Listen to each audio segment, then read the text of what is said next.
Okay, Paula, who's the internet director, just had a great idea for her team, but I want to get it on video so they could watch this.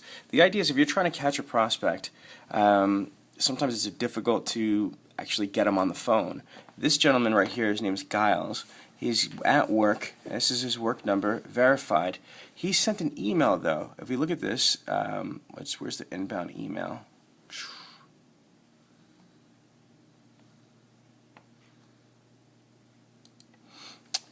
What was awesome about this is that he sent an email from his work email address. And look at it at the bottom, he gives his cell phone number, he gives his office number, which we've already got here. So I'm going to basically take this out and give him a call and see what happens.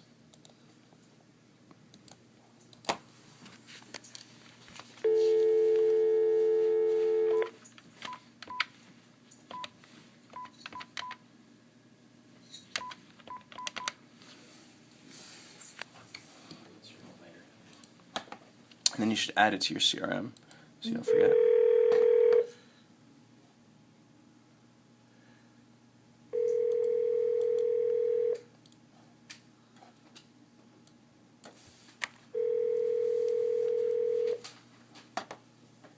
Look at that.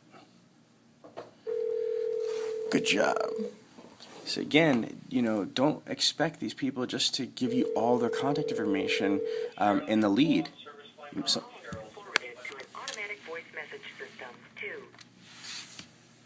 again, the takeaway from this is that you need multiple ways to try to reach these people. So again, if you're talking to them, just make sure, just check.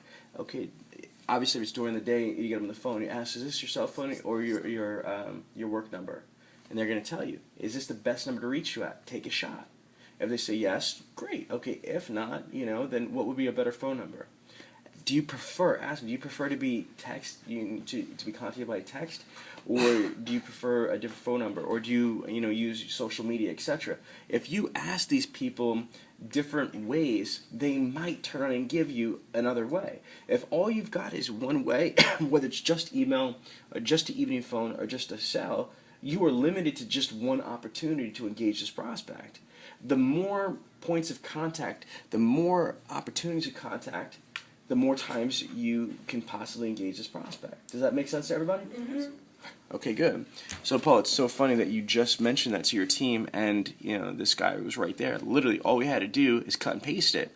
Now, realistically, are we always going to remember when we're going to, look for inbound emails? Probably not. So again, especially if I get into my rhythm, let's just say I'm going through my list, phone call, phone call, phone call, I might not be in my zone to go through each individual email to hunt and see if this person sent me an inbound email, and if that inbound email happened to have additional contact information. So while I'm looking at the contact, like right now, I'm the trainer, I just came in here, nobody turned around, Jamie or Bill that had this, never thought to turn on and open up the original, not the original email, the email response back and add that in here. Thank God I was, we're training. I just happened to, let me just look at the inbound and look at the signature. Just like Paul said, it was just waiting for me to cut and paste and put it in there. Now, whenever somebody's following them up, it's not going to, have to be there. Now, I actually put the two of the same phone numbers. That was the cell. He's got his day phone number in here.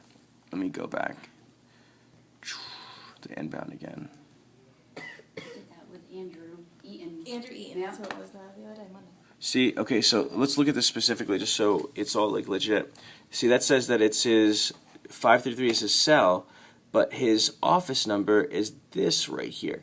So what we've been calling has been his cell. So let's try calling him really quick on the office.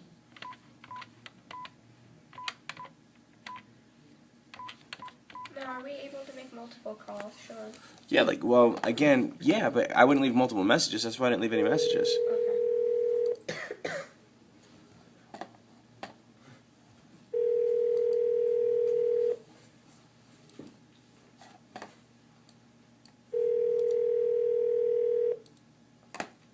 Thank you for calling Dynamic Computers.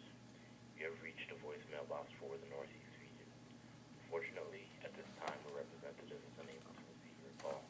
Okay.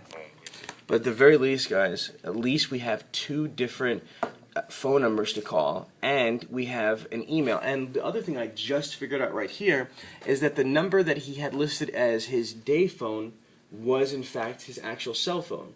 So not only, did we only have one point of contact, it wasn't the real phone number. Now at least we know exactly, okay, this is his office number and this is his cell phone number. Do you see what I mean? Like, should you imagine if we actually just were a little bit more thorough with each one of our prospects? Mm-hmm. All right.